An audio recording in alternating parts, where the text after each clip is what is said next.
Selamat pagi Bapak Ibu Saudara yang dikasihi Tuhan kita Yesus Kristus. Salam sejahtera bagi kita semua. Kita bersyukur hari ini kita dapat menikmati hari yang baru dan hari ini ada waktu bagi kita untuk memuji, memuliakan nama Tuhan dan beribadah bersama-sama. Untuk itu Bapak Ibu Saudara sekalian, dengan kerendahan hati saya mengajak kita semua untuk datang membawa rasa hormat dan syukur kita kepada Tuhan. Dan untuk itu saya persilakan kepada kita semua untuk bangkit berdiri. Kita mengambil saat teduh sejenak.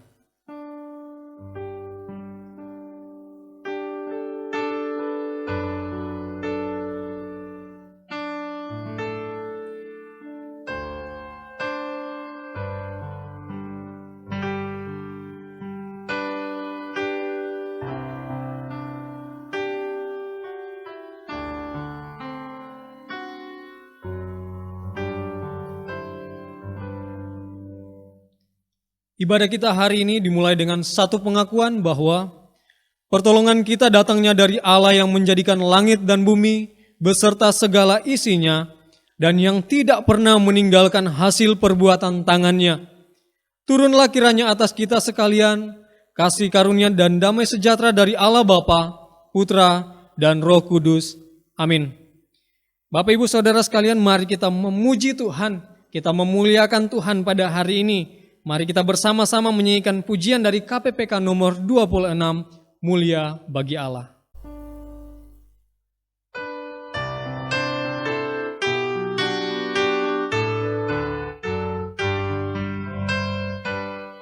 Mulia bagi Allah, kasih-Nya besar,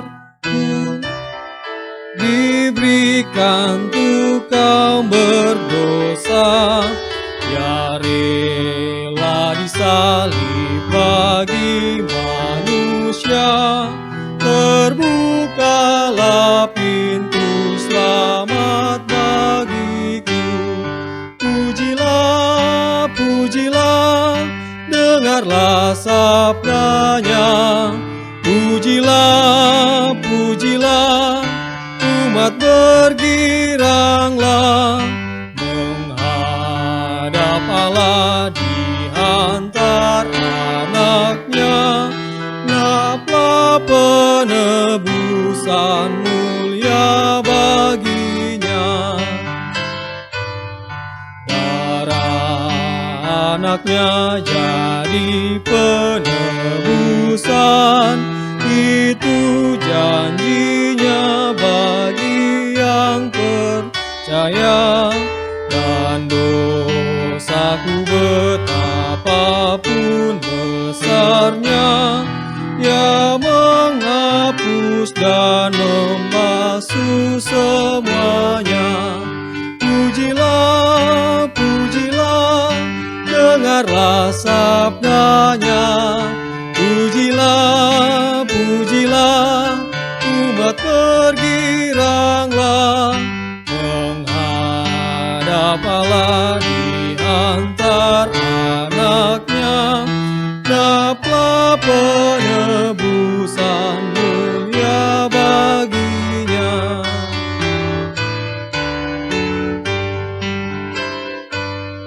Dia mengajarkanku kebenarannya, sungguh senangku di dalam Putranya. Amat sukacita tiada bandingnya, ketika aku melihat wajahnya. Pujilah, pujilah, dengarlah sabdanya. Pujilah, pujilah, umat bergiranglah, menghadap Allah di antara anaknya. Dapatlah penebusan mulia baginya. Semuanya itu disampaikan Yesus kepada orang banyak dalam perumpamaan, dan tanpa perumpamaan suatu pun tidak disampaikannya kepada mereka, supaya genaplah firman yang disampaikan oleh Nabi, Aku mau membuka mulutku mengatakan perumpamaan. Aku mau mengucapkan hal yang tersembunyi sejak dunia dijadikan. Matius 13 ayat 34 sampai ayatnya yang 35. Jemaat dipersilakan duduk kembali.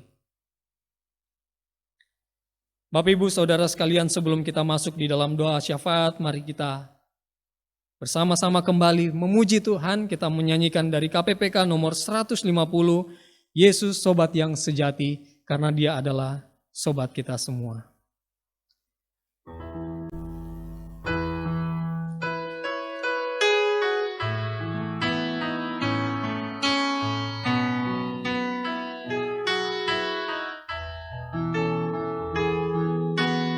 Yesus sobat yang sejati,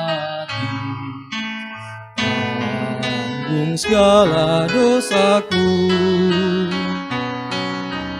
Tiap hal ku boleh bawa dalam doa padanya. Bila hatiku gelisah, percumalah berlelah. Bersandarlah pada Yesus, berdoalah padanya. Bila ada pencobaan dan bimbang di hatiku, ku takkan putus asa, pada Tuhan berseru. Tiada yang seperti Yesus, yang mau tanggung susahku. Yesus kan menguatkanku, ku berdoa padanya.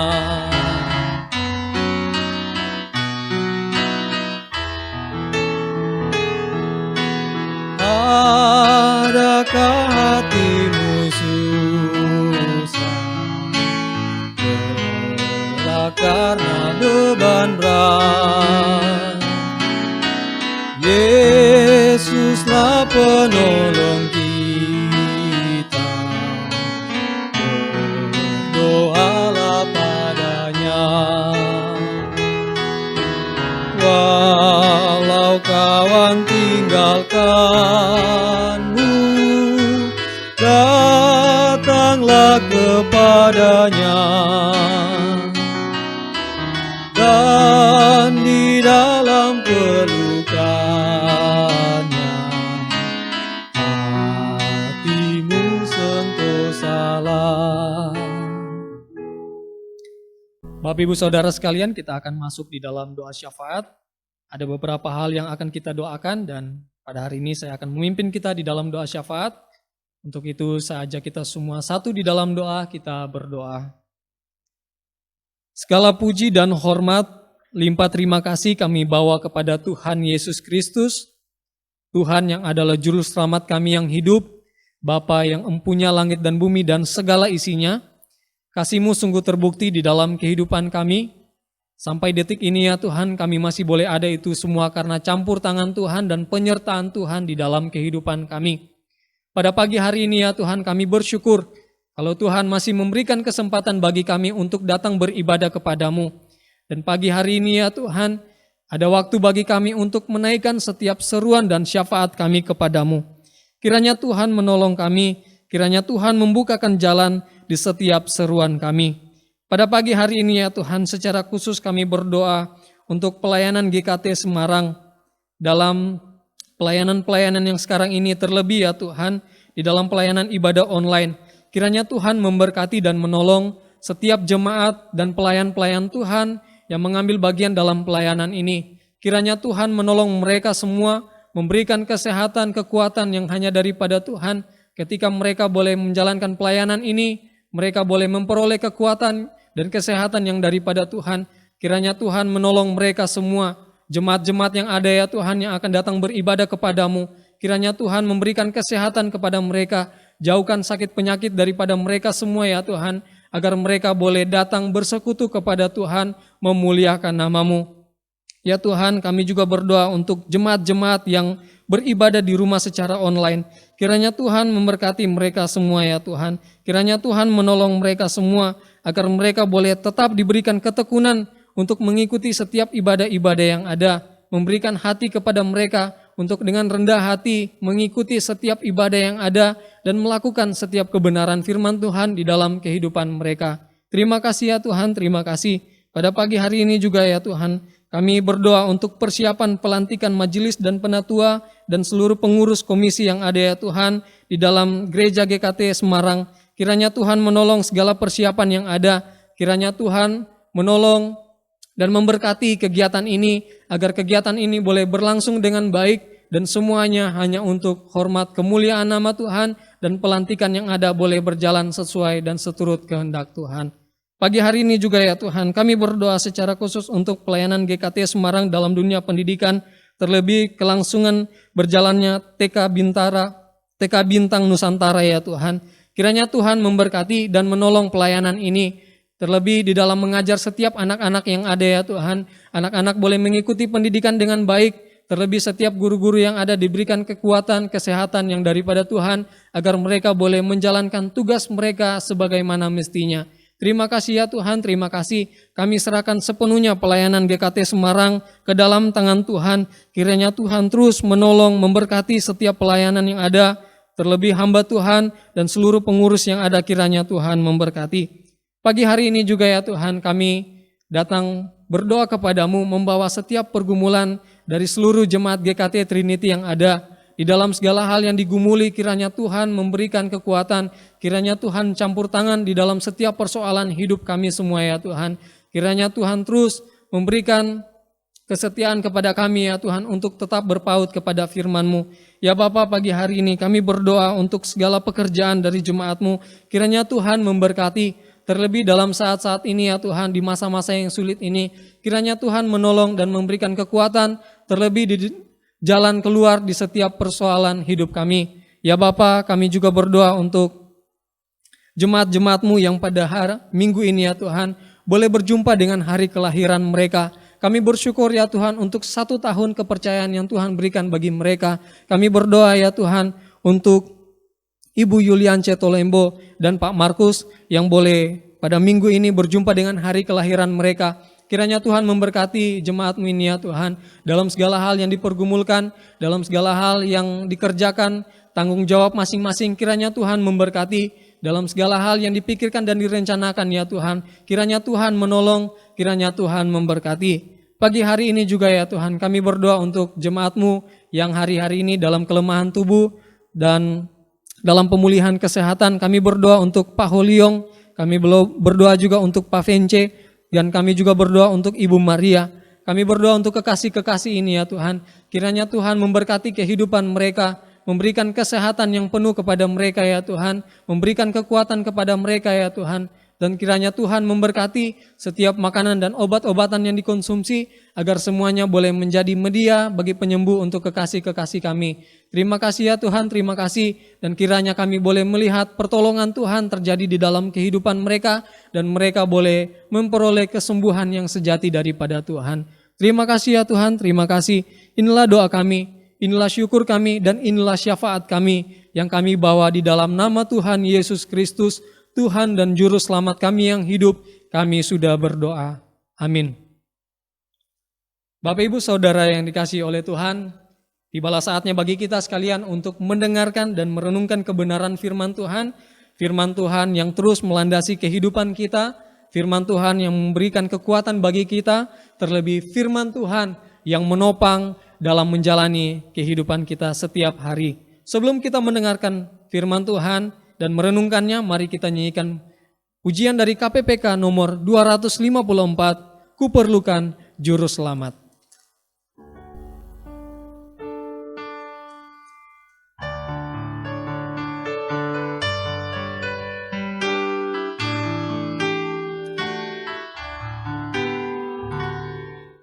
perlukan juru selamat agar ku tak tersesat, dan ku harus merasakan bahwa Tuhanku dekat.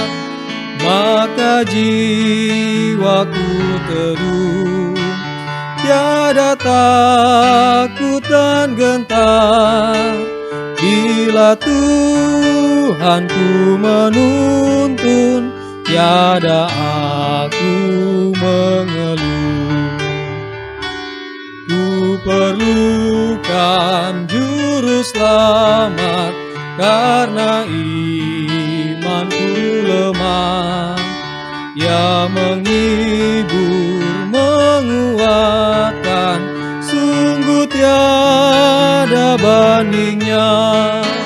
Maka jiwaku teduh, tiada takut dan gentar, bila Tuhanku menuntun, tiada aku mengeluh.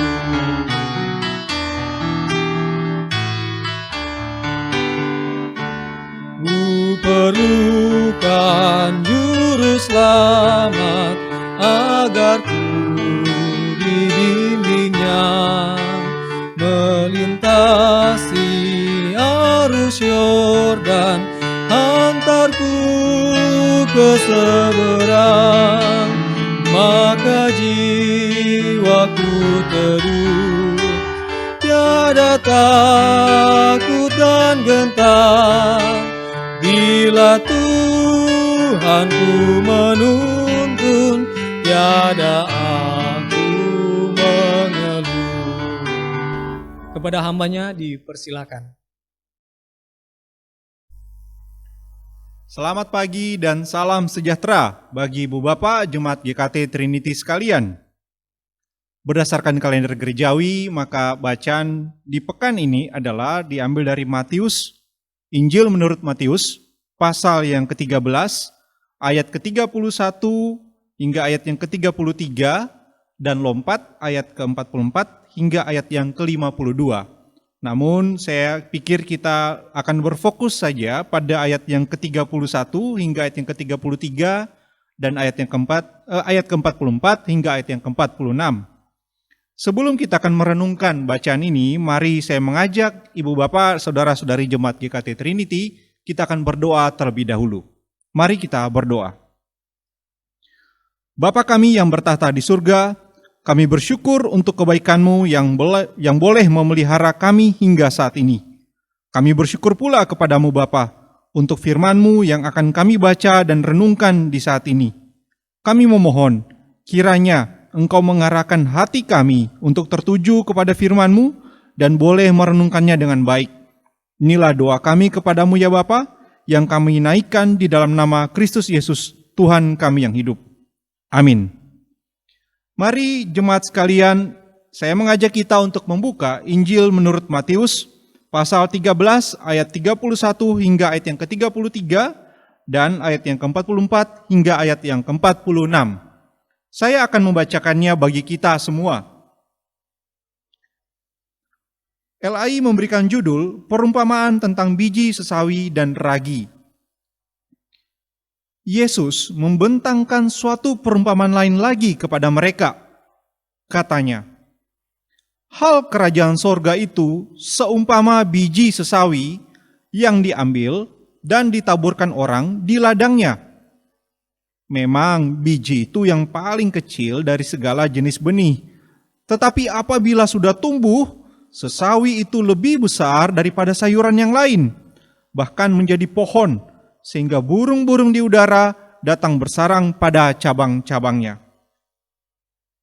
Dan ia menceritakan perumpamaan ini juga kepada mereka.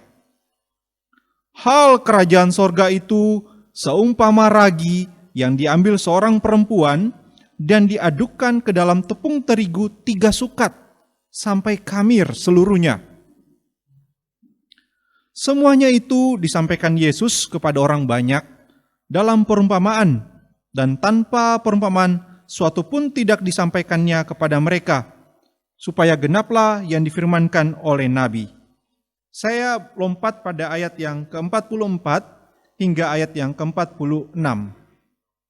Perumpamaan tentang harta terpendam dan mutiara yang berharga. Hal kerajaan sorga itu seumpama harta yang terpendam di ladang, yang ditemukan orang, lalu dipendamkannya lagi. Oleh sebab sukacitanya, pergilah ia menjual seluruh miliknya, lalu membeli ladang itu. Demikian pula hal kerajaan sorga itu, seumpama seorang pedagang yang mencari mutiara yang indah. Setelah ditemukannya mutiara yang sangat berharga, ia pun pergi menjual seluruh miliknya, lalu membeli mutiara itu. Demikian ayat-ayat yang akan menjadi perenungan kita pada saat ini, Ibu Bapak sekalian. Jemaat GKT Trinity, teks bacaan kita hari ini itu memang berisikan dua pasangan perumpamaan. Jadi sebenarnya ada 4 perumpamaan, tetapi terrangkai di dalam menjadi 2 pasangan perumpamaan. Pasangan perumpamaan yang pertama adalah perumpamaan tentang biji sesawi dan ragi. Nah, pasangan perumpamaan yang kedua adalah perumpamaan tentang harta terpendam dan mutiara yang berharga. Oleh karenanya saya mengajak kita untuk melihat terlebih dahulu dari pasangan perumpamaan yang pertama.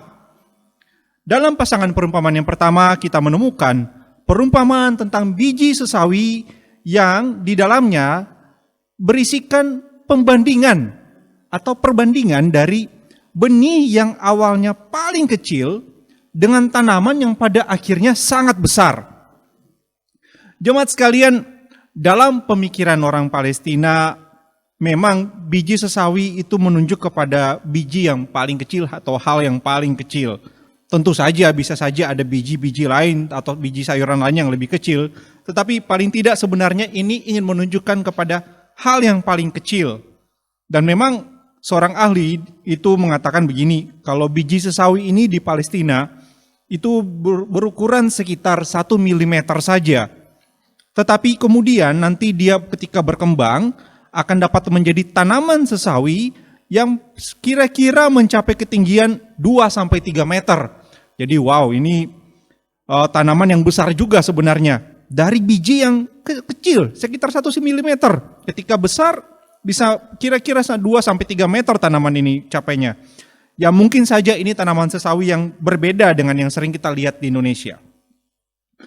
Jemaat sekalian, pembandingan kecil besar dalam perumpamaan ini pun kita lihat dipertegas lagi oleh Yesus dengan penjelasan bahwa tanaman ini menjadi pohon, sehingga burung-burung di udara itu dapat berlindung di bawah naungannya.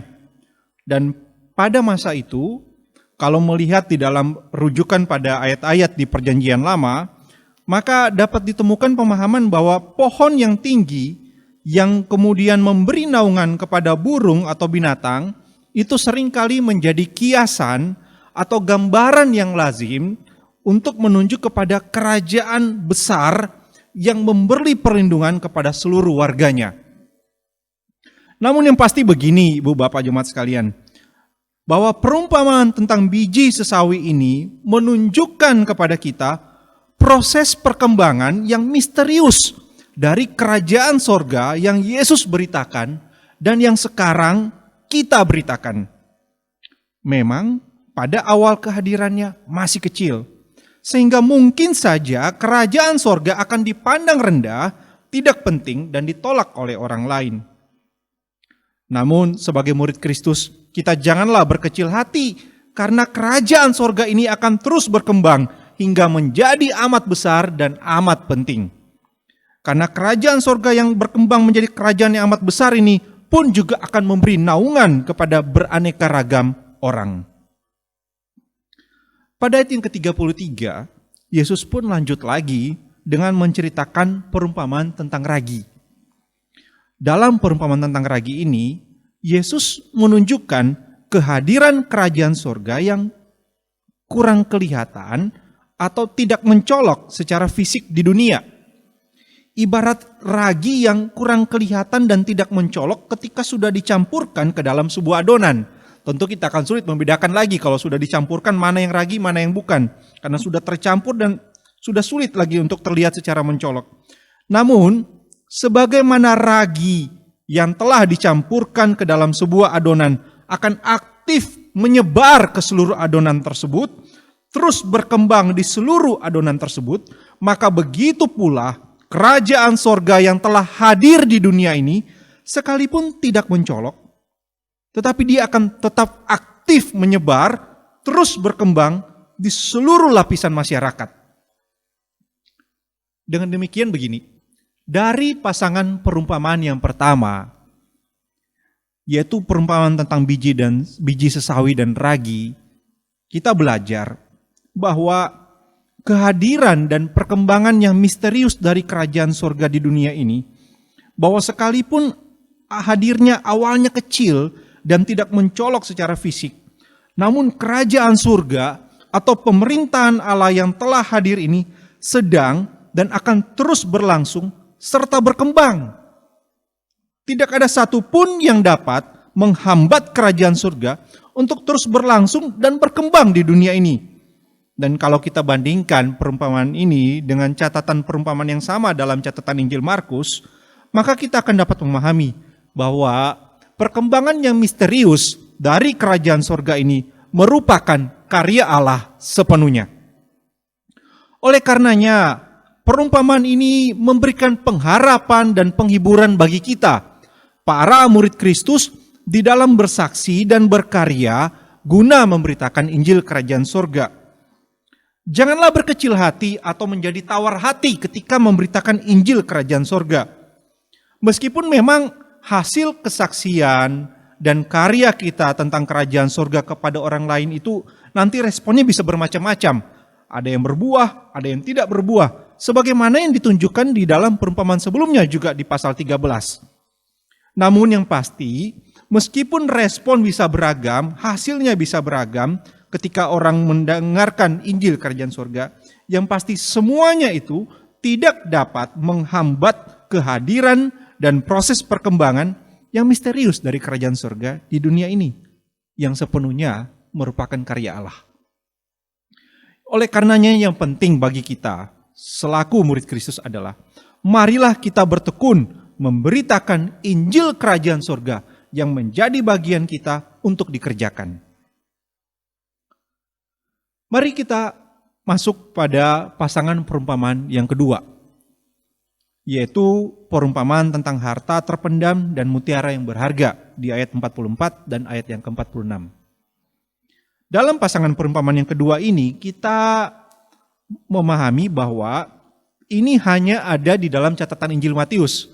Kalau ibu bapak cari di dalam catatan Injil yang lain tidak ada, hanya ada pada catatan Injil Matius. Dan di dalam pasangan perumpamaan yang kedua ini, kita menemukan kesejajaran kata. Ada penjelasan tentang hal kerajaan surga itu seumpama, itu sama juga seperti disebutkan di perumpamaan-perumpamaan sebelumnya di pasal 13. Dan juga ada kata yang sama yaitu penemuan. Penemuan harta terpendam dan mutiara yang berharga. Sekaligus di dalam pasangan perumpamaan yang kedua ini, kita juga menemukan dua situasi yang berbeda. Yang pertama adalah keberuntungan seseorang, yang menurut para penafsir nampaknya orang ini adalah seorang buruh tani, sedangkan yang kedua adalah kecekatan seorang pedagang di dalam mencari mutiara. Dalam pasangan perumpamaan yang kedua ini, jemaat kita bisa secara cepat bisa memahami bahwa kerajaan surga itu digambarkan sebagai harta terpendam yang tersembunyi di ladang. Ya memang pada zaman itu adalah hal yang umum bagi orang untuk menyimpan hartanya dengan menguburkannya di ladang. Dalam negara yang sering menghadapi konflik dan peperangan, banyak orang lebih suka menyembunyikan hartanya dalam bejana yang kemudian dikubur dalam tanah daripada menyimpannya di rumah, sehingga nanti takutnya akan dibongkar oleh pencuri. Nah, dalam perumpamaan di ayat 44, harta itu yang tersembunyi di tanah itu ditemukan oleh seorang upahan yang bekerja untuk membajak ladang milik orang lain. Orang ini kemudian segera menyembunyikan harta tersebut dan kemudian ia lalu pergi menjual seluruh miliknya untuk membeli ladang ini. Sehingga ia bisa memiliki harta yang terpendam itu. Mungkin ya banyak orang yang heran dengan tindakan orang ini yang rela menjual semua miliknya untuk membeli ladang itu. Tetapi orang ini tahu nilai dari harta yang terpendam di dalam ladang tersebut. Maka dengan demikian jelas bagi kita bahwa pesan yang ditekankan dari perumpamaan ini adalah bahwa kerajaan surga begitu berharga, begitu tinggi nilainya, sehingga ketika seseorang menemukannya, maka dia akan bersuka cita dengan kerelaan dan ia pun akan melepaskan apa yang selama ini menjadi kebanggaan hidupnya atau pegangan hidupnya. Karena ia sudah menemukan kerajaan yang begitu bernilai, yang nilainya melampaui semua yang ia miliki sebelumnya. Nah, kalau di ayat 45 dan ayat 46, kita melihat di dalam perumpamaan mutiara yang berharga, kita juga dapat mengetahui bahwa mutiara yang berharga ini ditemukan oleh seorang pedagang yang memang mencari mutiara yang indah. Nah, setelah dia menemukannya, si pedagang ini pun pergi menjual seluruh miliknya untuk membeli mutiara itu. Dengan demikian sebenarnya begini, kita dapat kembali menemukan bahwa pemahaman tentang sangat bernilainya kerajaan surga itu. Sehingga orang-orang ini rela untuk melepaskan dan menjual segala yang dia miliki. Memang ya seringkali begini ibu bapak dan saudara-saudari. Dari pasangan perumpamaan yang kedua ini, dari perumpamaan tentang harta yang terpendam dan mutiara yang berharga, seringkali disimpulkan bahwa orang harus mengorbankan segala-galanya untuk dapat memiliki kerajaan surga. Akan tetapi, sesungguhnya dua perumpamaan ini sesungguhnya menekankan kepada kita bahwa kerajaan surga itu sangat bernilai tinggi. Nilainya melampaui semua yang kita miliki. Bahwa nilai tinggi kerajaan surga itu ibarat harta atau mutiara yang tidak ada bandingannya. Nah, nilai tinggi inilah yang menjelaskan mengapa orang memprioritaskan kerajaan itu di atas segalanya, lalu bersedia untuk memberikan segala-galanya demi kerajaan surga.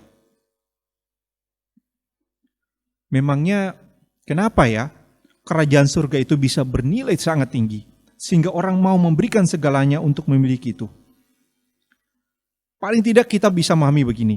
Karena memang kerajaan surga itu menunjukkan pemerintahan Allah yang membebaskan dan menyelamatkan manusia. Dengan kata lain, karya pembebasan, karya penyelamatan, karya kehidupan yang dikerjakan Allah kepada manusia, itu dinyatakan di dalam pemberitaan Injil tentang kerajaan surga. Dan karya Allah yang dikerjakan ini begitu tinggi nilainya, bukan? Kita mau bandingkan dengan apa karya keselamatan yang Allah berikan kepada manusia? Tak ada satupun yang dapat melampaui akan nilai yang tinggi dari kerajaan Allah ini. Maka dari pasangan perumpamaan yang kedua ini kita ditegaskan bahwa kerajaan surga itu tak ternilai atau sangat bernilai tinggi. Oleh karenanya begini, bahwa sebagai murid Kristus, kita perlu menyadari tidak ada pengorbanan kita yang nilainya terlalu besar dan melampaui nilai dari kerajaan surga. Bahwa tidak ada pengorbanan kita yang nilainya terlalu besar dan terlalu bernilai ketika kita bersaksi dan berkarya bagi pemberitaan Injil kerajaan surga. Berapapun besar biaya atau pengorbanan yang kita buat di dalam pelayanan, namun itu sesungguhnya tidaklah lebih bernilai daripada karya pembebasan, karya penyelamatan, karya kehidupan yang dikerjakan Allah yang kita beritakan di dalam Injil kerajaan surga. Bahwa orang lain mungkin saja melihat dan heran bahwa kenapa orang ini begitu rela berkorban untuk mengerjakan pelayanan di dalam hidupnya. Dan dia rela melepaskan banyak hal di dalam hidupnya guna bersaksi dan berkarya bagi kerajaan surga. Mungkin saja orang lain yang melihat keheranan, namun sesungguhnya saya kira itu karena mereka tidak mengetahui nilai yang tinggi dari kerajaan surga. Atau ketika ada seorang Kristen yang mungkin sudah mulai lagi memperhitungkan pengorbanan yang dia berikan, hal-hal yang telah dia kerjakan bagi pelayanan, saya kira ketika orang Kristen sudah mulai memperhitungkan hal-hal yang telah dia kerjakan di dalam pelayanan untuk memberitakan Injil kerajaan surga, maka orang ini lupa akan betapa bernilainya dan betapa tinggi nilai dari kerajaan Allah itu yang melampaui semua yang dia miliki, termasuk apa yang dia kerjakan. Jemaat GKT Trinity sekalian, dari dua pasangan perumpamaan yang telah kita renungkan hari ini, kita mendapatkan dua pelajaran. Pertama, kehadiran dan perkembangan yang misterius dari kerajaan di sorga di dunia yang sepenuhnya merupakan karya Allah. Oleh karenanya, kita tidak perlu berkecil hati atau tawar hati dengan pelayanan pemberitaan Injil Kerajaan Sorga yang kita lakukan. Tak perlu putus asa, tak perlu patah semangat ketika melihat hasil di dalam pelayanan kita atau hasil dari pemberitaan Injil yang kita kerjakan. Mungkin saja hasilnya nampaknya tidak signifikan atau nampaknya tidak memiliki arti yang penting. Atau nampaknya seakan-akan tidak berbuah atau menghasilkan apa-apa. Yang pasti kita perlu menyadari bahwa kerajaan Allah akan tetap berlangsung dan berkembang. Dan tidak akan ada yang dapat menghambatnya. Yang penting adalah untuk kita lakukan, ialah tetap bertekun memberitakan Injil kerajaan Allah di sepanjang kehidupan kita. Dan saya kira ya, kita juga tidak perlu lagi pusing dengan isu-isu, termasuk orang yang sempat di beberapa waktu lalu heboh ketika sebuah gedung gereja dialih fungsikan menjadi masjid atau menjadi tempat ibadah yang lain. Saya kira kehebohan seperti itu memang bisa saja muncul, dan dugaan saya itu karena orang memahami gedung gereja itu identik dengan kerajaan Allah. Padahal kerajaan Allah jauh lebih besar daripada sebuah gedung. Dan kerajaan Allah akan terus berkembang dan akan terus berkarya sebagaimana Allah terus berkarya. Maka bagian kita adalah kerjakan pemberitaan Injil kerajaan Allah dengan baik. Dan tidak ada satupun yang dapat menghambat perkembangan kerajaan Allah. Yang kedua, kerajaan surga itu tak ternilai atau sangat bernilai tinggi. Oleh karenanya kita perlu menyadari bahwa tidak ada pengorbanan kita yang nilainya terlalu besar dan melampaui nilai dari kerajaan surga. Bahwa tidak ada pengorbanan kita yang terlalu besar atau melampaui akan karya penyelamatan, karya pembebasan, karya kehidupan dari Allah yang kita beritakan dalam Injil Kerajaan Surga. Oleh karenanya ya, janganlah kita bermegah diri untuk semua pengorbanan yang telah kita tempuh dan lakukan di dalam pelayanan pemberitaan Injil. Karena nilainya tidak seberapa dibandingkan dengan nilai Kerajaan Surga yang begitu tinggi. Mari kita berdoa. Syukur kepadamu ya Bapa, untuk pelajaran yang boleh kami renungkan dari firman-Mu ini. Dan kuatkanlah kami ya Bapa, untuk tetap setia mengerjakan bagian kami, yaitu memberitakan Injil kerajaan-Mu dengan sepenuh hati. Sebagaimana kami senantiasa memohon dalam doa Bapa kami, agar kerajaan-Mu ya Bapa datang, dan kehendak-Mu ya Bapa yang jadi. Maka kiranya senantiasa pula Engkau menuntun kami ya Bapa, agar kami hidup sungguh-sungguh dengan menyatakan pemerintahan-Mu dan mengerjakan kehendak-Mu di sepanjang kehidupan kami. Tuntunlah kami, di dalam nama Tuhan Yesus kami memohon. Amin. Puji Tuhan, kita sudah mendengarkan kebenaran firman Tuhan yang sungguh indah, yang kembali mengingatkan kita dan menguatkan kita di dalam kehidupan ini.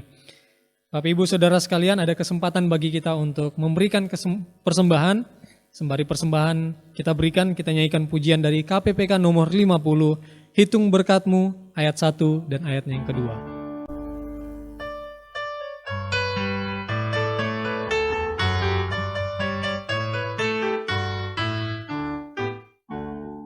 Bila gelombang kehidupan menimpa, hati jadi takut dan putus asa. Jangan lupa berkat Tuhan hitunglah, pasti kau tercengang akan karyanya. Hitung berkat satu persatu, dan lihatlah karya Tuhanmu.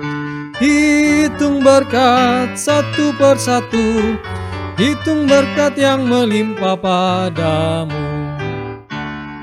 Adakah beban beratmu menekan, dan salib yang kau pikul melelahkan?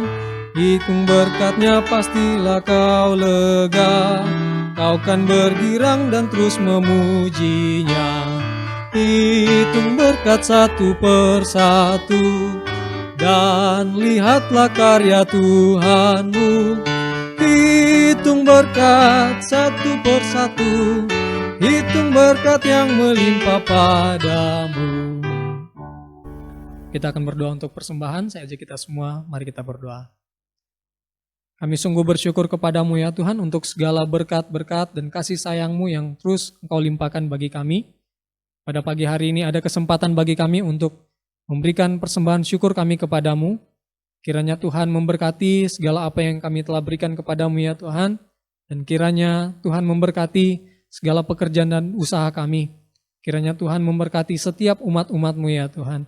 Terima kasih ya Tuhan. Inilah doa kami yang kami bawa kepadamu. Dalam nama Tuhan Yesus, kami sudah berdoa dan mengucap syukur. Amin. Kita akan masuk dalam warta jemaat.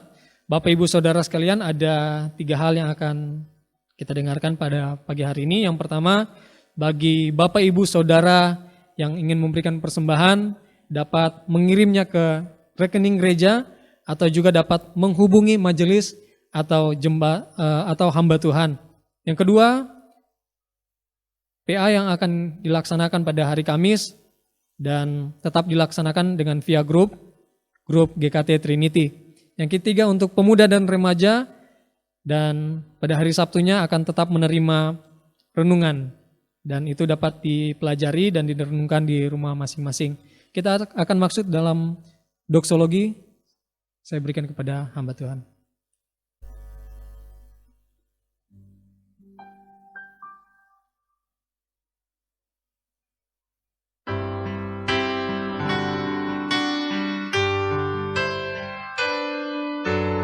Puji Allah Bapa Putra, puji Allah Roh Kudus, ketiganya yang esa. Pohon selamat sumber berkat.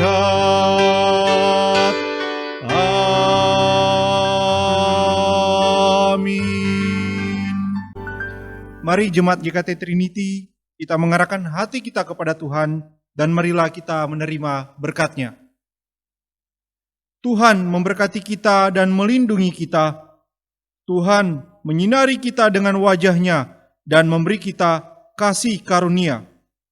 Tuhan menghadapkan wajah-Nya kepada kita dan memberi kita damai sejahtera dari sekarang sampai selama-lamanya. Amin. Amin. Selamat hari Minggu, selamat beribadah, Tuhan memberkati.